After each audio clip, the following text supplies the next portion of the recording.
ஐயா ஸ்டாலின் அவர்களே, என்கிட்ட நீங்க அரசியல் பேசுனீங்கன்னா நான் அரசியல் பேசுவேன். என்னைய நீங்க தாறுமாறா பேசுனீங்கன்னா ஏவாயும் சும்மா இருக்காது. மட்டமல்லாக்க வார்த்தைகள்லாம் குப்பு குப்புன்னு வந்து விழுந்துரும், பார்த்துக்கிடுங்கன்னு ஒரு சின்னதா எச்சரிக்கை விட்டுருக்காருல. ஸ்டாலின் அவர்களே, நீங்க எங்களுடைய ஆட்சி பத்தி குறை சொல்லுங்க, நான் பதில் சொல்றேன்.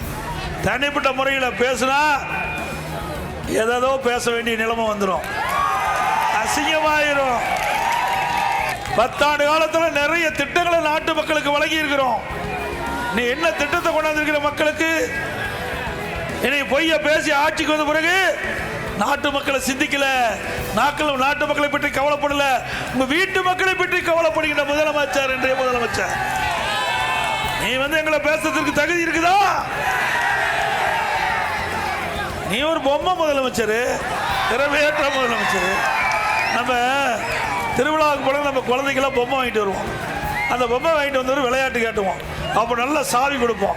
அப்படி அந்த பொம்மை சாவி கொடுத்த பிறகு டங் ஜங் ஜைன்.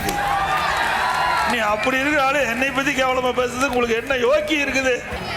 இப்படி இருக்கிற முதலமைச்சர் நாட்டுக்கு தேவையா?